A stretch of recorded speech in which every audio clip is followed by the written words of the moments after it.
Good day, everybody. This is another session with the facilitator. This is Dr. Michael Paulus. I want to thank you all today for joining the show. I also want to give special thanks to the Light.Live for this platform. And I also want to give a word out to our sponsors, healthiersolutions.com. So today we're going to talk about something that I've been speaking about over the past couple of weeks. And it's pretty much along the lines of the business plan for Black America. So, if you all recall, a few weeks ago we started talking about the impacts of inflation and what role inflation is actually having on the economy, especially for Black people. Following that, we talked a little bit about just the overall business plan for Black America, the components of the plan. What does it mean?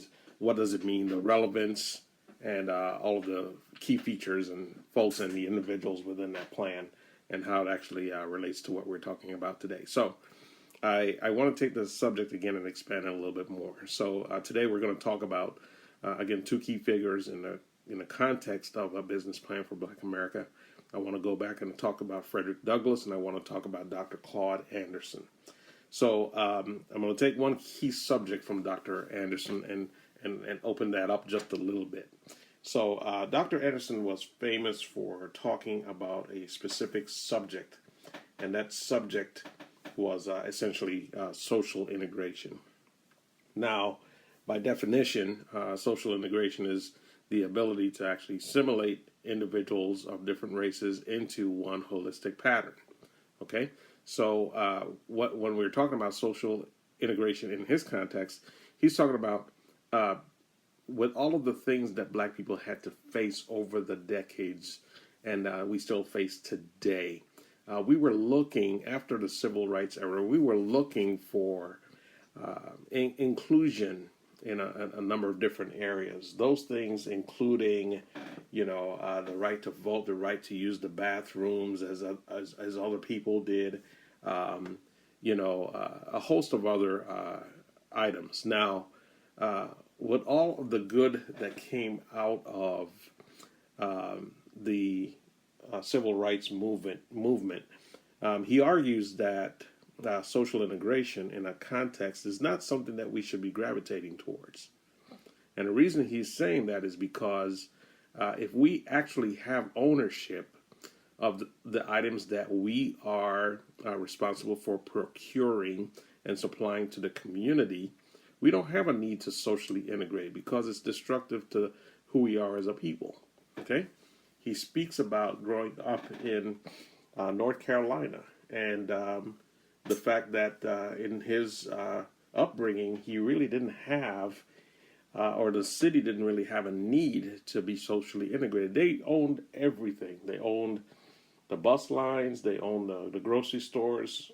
As a matter of fact, there were several bus lines and all of the other components and items that you would actually need in a specific city for it to operate. Dry cleaners, a host of different things. So from that perspective, he didn't feel as though social integration was a thing that really related to his upbringing. What he wanted to do was basically help us to see ourselves more so as not just employees working alongside, brethren of a different race, but basically getting us to the point where we can understand that we can own things, that we can move forward.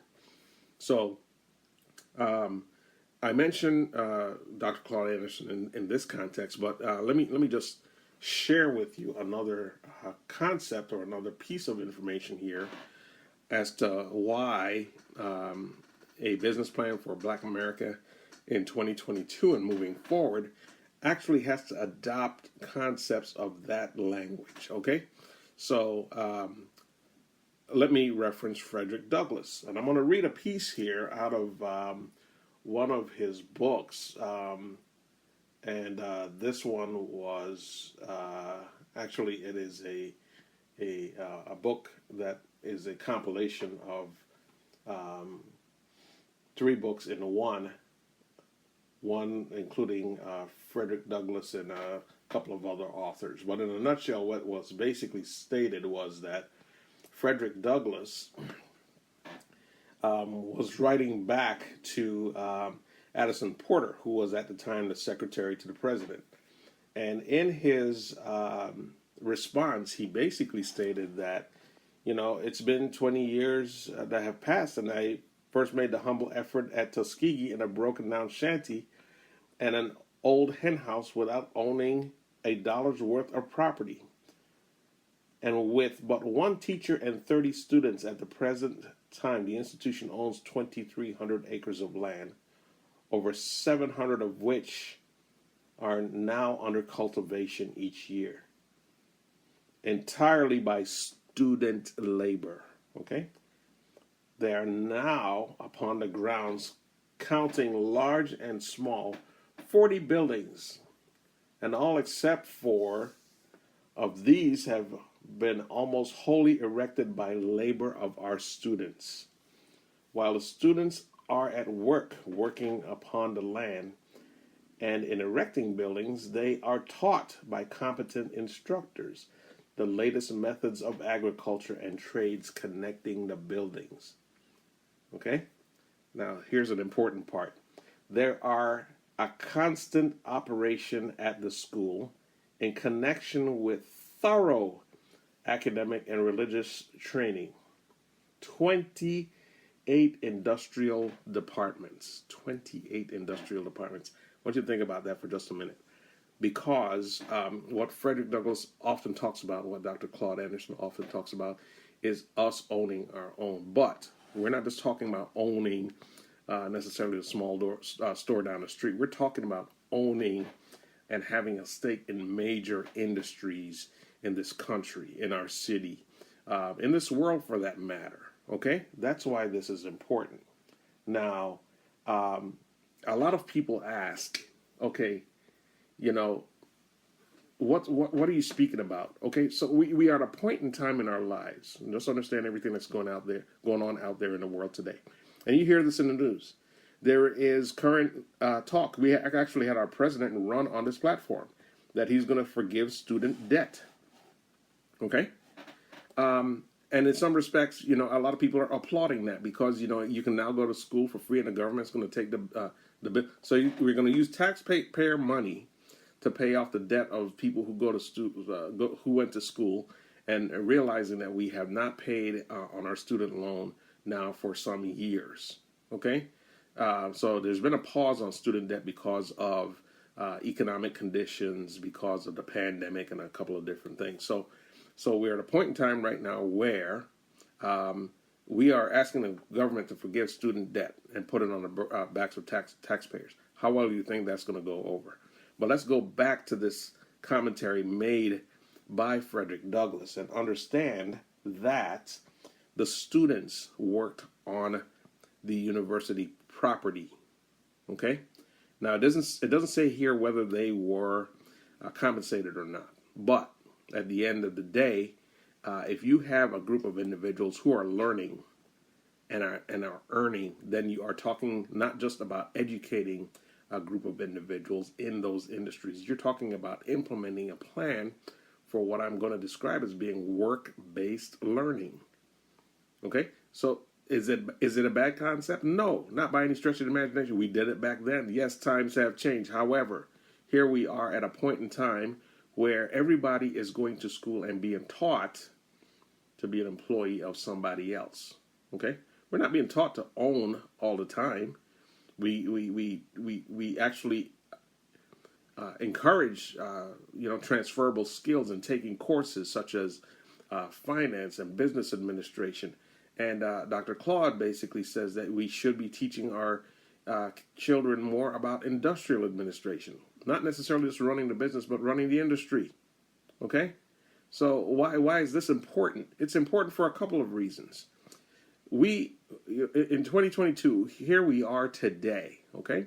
We are dealing with a couple of things. The economy is changing. The jobs of yesterday are not going to be the same as the jobs of tomorrow. We have the threat of climate change. We have a threat of trade. We have a threat of war. We have increasing trade prices. We have tariffs and new sorts of economic wars, between different countries being waged upon us right now. And as a result of that, we are starting to see an increase in the cost of goods and services. Okay, so for all it's worth, yes, can we get to the point where we can produce enough by which we can actually control our own internal consumption? Internal consumption. So can we manufacture and grow enough such that we can employ our own and not have to import as much? However, do it in such a way that actually contains the cost of the goods and services that we all need. Okay, so that's the question I want you to ponder for just a moment. And the answer to that is yes, it can be done in some respects. However, as it pertains to Black America, we have to own to some degree the industries in which we operate. Now, there have been very successful efforts by many Black millionaires and billionaires that are in this country to actually put forth really good efforts to actually grow their businesses to the point where they are making significant sums of money. Right. However, not all of those businesses practice keiretsu. Let me talk about keiretsu for a minute.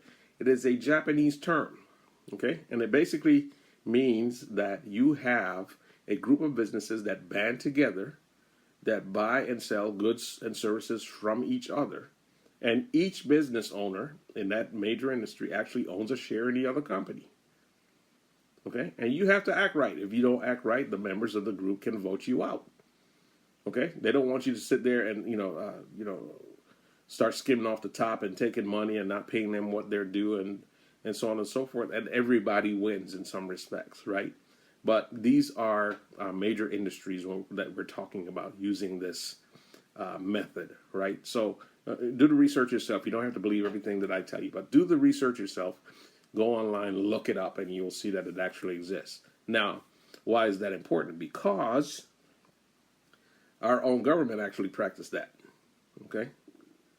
Go and do the research yourself. I'm going to ask you to do that. Okay, so why am I bringing this up? So we have, at this juncture in our lives, in this time that we're living in, we have an opportunity right now to put Black Americans in a position where they can educate their workforce and own industries.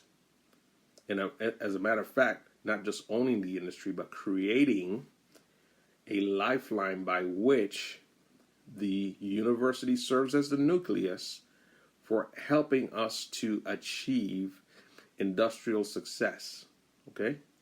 And what are we going to do? We're going to be doing this in such a manner that we provide goods and services vital to our own survival. We have to have a transfer of individuals in the educational circles that can provide reasonable expectations with respect to what the workforce and labor market looks like, and we have to supply those jobs from our own perspective. Okay, we have the ability to do that. It's going to take a huge cash infusion. It's going to take a huge amount of mental and I'm going to say physical capital to put together the entire business plan and a series of the components that go along with it. And it's going to take the involvement of several bodies to actually bring all of this to fruition. So when I talk about these things, I have to say that the HBCUs are going to play a vital role. We have to bring the Department of Energy, we have to bring the Department of Labor, we have to bring economic development, we have to bring city, state, and county governments to the table. We have to bring finance professionals from government to the table. We have to bring the Department of Education to the table because we're going to be looking for certain exemptions to make this happen. Okay. However, when we put together our heads, there's nothing that we cannot achieve. There's nothing that we cannot achieve. We can achieve each and every doggone goal we set our sights upon. Plain and simple. Okay. So I'm saying this for a couple of reasons.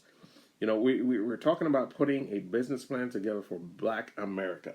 This is significant, and I want you to understand the importance of this because no man is an island. No man can stand alone. However, as I stated in my last session, we are really at a point where we can actually take control of our own economic future.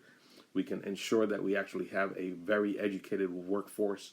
We can make sure that we actually have access to grant and aid on an equitable basis so that we, as 17% of the national population, can get our fair share. No longer are we going to settle for 3% or less. We can take care of our own health care. We can ensure that the justice system is fair and that we're not providing a pathway from pre-K to prison, but from pre-K to prosperity. That we can actually put together a format and a movement that actually has greater political influence so that the people who we put in office are working on our behalf. Okay? And we also want to make sure that we are not falling victim to social engineering. All of these tools that have been put out there to change the mindset and actually impact the way we think as individuals. And I'm talking about social media platforms. It's not necessarily a bad thing, but when used incorrectly, which is done more than 65% of the time, it has negative impacts on Black people. Okay? And then one thing I forgot to mention in my previous session, but technology. We have to get to the point where we actually have our people in a position that they're so technically proficient that they can actually compete with other individuals out there in the marketplace. But, in the matter of competing, we also want to make sure that those individuals actually have the most current skills so that we can continue to supply our industry with the talent necessary as the industry changes. Okay? So we're talking about industrializing Black America, going for the big apple, for the big fruit, okay? And not being tempted and swayed in any other direction. We really need to pay attention to what's going on today. So, as we're talking about these different things, understand something. Every business plan, as we're putting this business plan for Black America together, every business plan must consist of the following components. And if you have an opportunity, I'm going to encourage you to get pen and paper because you want to write these down, okay? And as I'm having this discussion, as we have put together this business plan for Black America, I need you to understand the components of what a business plan consists of and what it contains, okay? I need you to understand these things, and the reason I need you to do that is because you got to be ready to claim your stake when this opportunity comes, okay? We do not want to see people out here suffering. We want everyone to succeed. We don't want to see a wealthy few Blacks. We want to see all of Black America prosper, okay? So each business plan must contain a few things. One of those things, and one of the most important things, is the executive summary. It is the first part of the business plan, and it's usually the last thing that's written. And the reason being is because you're going to go through all of the other elements of the plan, all of the other items in the table of contents, and you're going to put your plan together. However, when you're done putting that plan together, you have to summarize it in such a manner that it fits on, I'm going to say 1 or 2 pages. I've seen some executive summaries span 4 pages. The reason being is when you start approaching potential investors, what they want to do is see if your idea is viable. Okay, so that the executive summary is going to be the top component. It's the last thing that you're going to write. In addition to that, you also have to include what's called a company summary. And what we're talking about in the company summary is a situation analysis. Situational analysis. Where do we stand today? Why are we having this discussion? Why has this plan been put together? You put a plan together to solve a problem, okay? So the situation analysis is a portion of the company summary, all right? Then, in addition to that, you also want to talk about your business, the business value proposition. What are you going to be doing to solve that problem, okay? Is it going to be industrial? It's going to be programs. It's going to be products, services, and specific business targets. Okay, so when you're talking about the business, you're talking about your company summary, your situational analysis, your value proposition, and then from there we go into what's called your markets and your customer segmentation. Okay, why do we want to talk about markets? Because in every industry in which you operate, you're operating in a market. Okay, if I am making bolts and nuts for airplanes, I am in the aerospace industry. Okay, and my customers are going to be the airlines. Okay, or the airplanes. Okay, it's not necessarily the airlines, but the airplanes and the different companies that manufacture parts for airplanes. Okay, now the airplane industry, they're going to sell their airplanes to the airlines. Okay, and you're going to have professionals that are working at the airlines that actually utilize and need those parts as well, right? So all of that maintenance occurs in the background, right? So we have our markets, and then we also have our customers. Okay, so we have to do a market analysis. We have to do a customer analysis. Okay, and that's called segmentation. Okay, in the process of performing that analysis, we want to conduct two core analyses. The first being SWOT, which is our strengths, weaknesses, opportunities, and threats. And that's an acronym, SWOT, SWOT. Strengths are internal to your company. Okay? Weaknesses are external to your company. I'm incorrect in stating that. So strengths and weaknesses are internal and external. Opportunities and threats are internal and external. So strengths and opportunities are internal to the company. Strengths and weaknesses are internal to the company. Opportunities and threats are external. I'm gonna get that right at some point in time. And then you also want to conduct what's called a 5 forces analysis. It's called Porter's 5 forces analysis, and that's essentially a method by which individuals use a matrix to determine the viability of their company on whether they should invest or divest. Okay, so we're talking about the SWOT analysis for your competitive analysis. We also want to do a Porter's 5 forces. I also implore certain people in certain industries to actually take their competitive analysis a little bit further, and we can talk about that in greater detail another time. Okay. Then we also, after all of this is done, we want to put together what's called our marketing strategy and then our sales strategy. We're talking about how we're going to market our product, okay? How we're going to get it out to the masses. And then the sales strategy is how we are going to specifically sell it, okay? The markets are what they are. Sales strategy is something entirely different. What do you want to do? How do you want to get it out there? Do you want to employ a number of consultants or salespeople, commissioned salespeople to go out there and sell your product? Do you want to sell it online? Okay, so those are some of the items that you are actually looking to accomplish in that section. Then the next section is the financials. A very important part of the business plan, because this is what the banks are going to be looking at. Not just banks, but angel investors. They want to know exactly how viable is your plan. They want to look at what your margins are, how much you cost, what's your cost to actually manufacture your goods, and what are your overall expenses, and what's left over after depreciation, amortization, taxes. Okay. All right. So they're looking at all of these things. So the financials have to be tight. And I'm not going to lie to you. You know, some people are competent enough they can actually go out there and they can perform their own financial analysis for their business plans. Sometimes you have to hire a professional. And if you have to hire a professional, be prepared to pay. Because pulling these things together, they're not easy. And you got to supply them with a reasonable amount of information. Because if you don't, they're going to jack your numbers up. You're going to be in a position where you really don't know one way from the other. So you don't want to subject yourself to having to revise your plan over time. So, and if it has to be revised, just do it in such a manner that it makes more sense and it actually produces a better result for you. But your financials are important. Those financials are going to consist of your overall sales assumptions, your profits, your break-even analysis, and then a P&L, your profit and loss. Okay. Then the next section of the business plan, some people may disagree with me, but I always like to include what's called an implementation strategy.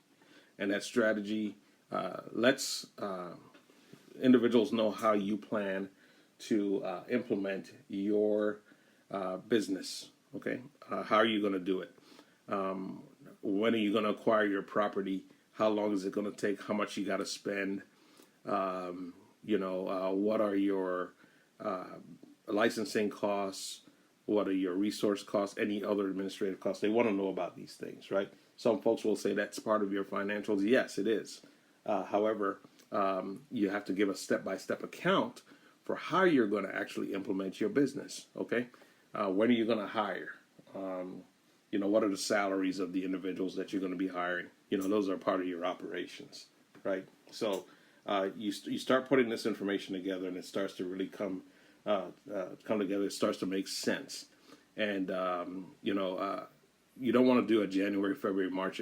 You might go out there and say, hey, I'm going to get my financing in January, but you may not get it in March. So do a month 1, month 2, month 3, that type of stuff, right? So they understand that the minute you get financed, this is how it's going to go, okay?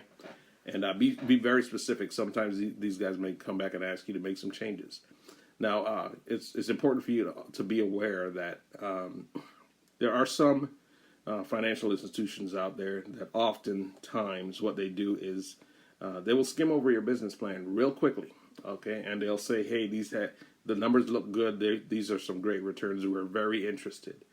And then they do that based off of what they saw in the executive summary. And then they come back and they say, okay, well, we need you to do these things here, okay? Give us a copy of your business license. And the best thing I could tell you, when you're putting a plan together is to act as if. Act as if you're already in business, okay? That is probably the best advice I can give to anyone.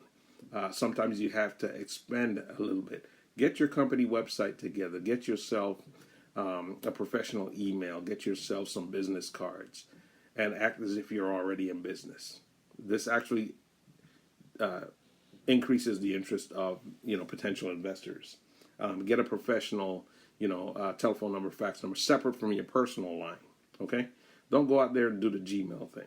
That's not a good way for you to actually go out there and get things started. So in the few minutes that we have, you're going to start assembling a couple of other documents to go along with your plan. And these are going to be any contracts that you have or that you plan to initiate, and your licenses, and any other supporting documents. These become part of what's called appendices at the back of your plan. So if you tell someone that you're going to be selling widgets, and your widgets are going to be sold to Walmart, they're going to say, okay, what contract do you have with Walmart? And you can go and show them, here's the provisional contract that I have, and that becomes part of your appendix, okay?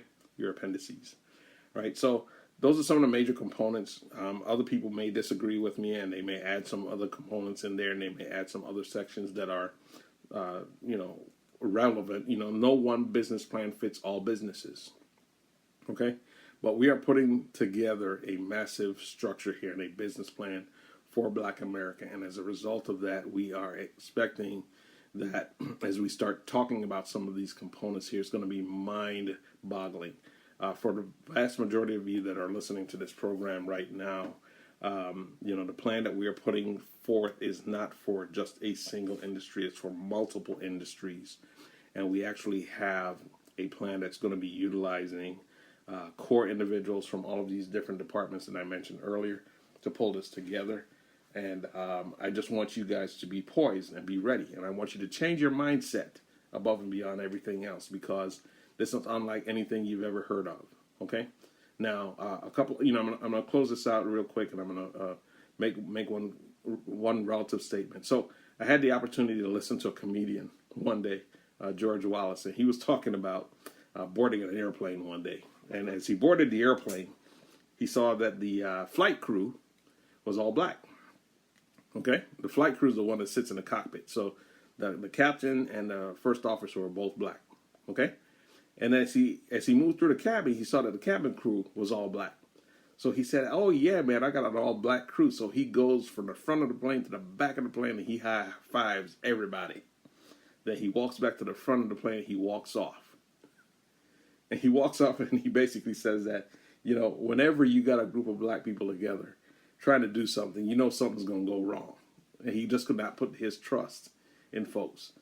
Change that mindset. I don't want you all to be sitting there thinking that here we are embarking upon a plan that's going to fail. No, that's not the case here. Because for every black business owner, we have to up our game. We actually have to do it better than anybody else. Okay? We have to greet our guests. We have to be cordial. We have to be responsive. We have to let them know that, you know, I see you here. I'm on the phone. As soon as I'm done, I'm going to take your order. That type of thing. Okay, so we're talking about industries, and we have to up our customer service game because we're going to be doing it much better than everybody else. Okay, so as I get ready to sign off, I just want everyone to know to stay tuned, man. I mean, I've got material covering this entire subject for several weeks.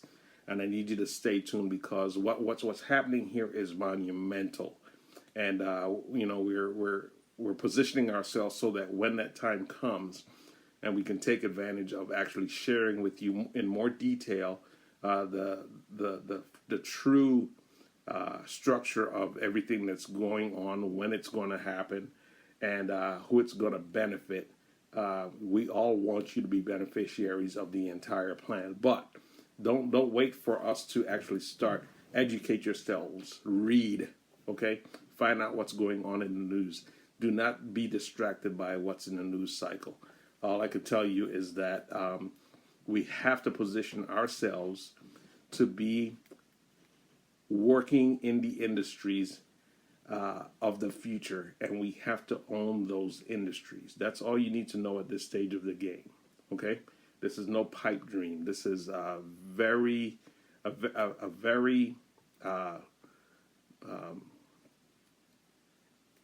inviting project and a very real project with some very serious and positive results for Black America. So I need you guys to really start educating yourselves about the jobs of the next economy, the next millennium. So that's where we are. I'm signing off. I want to thank the Live for this opportunity once again. I also want to thank Healthier Solutions for sponsoring today's call. And we will talk again next week, people. This is Dr. Michael Paulus signing off. Have a great day.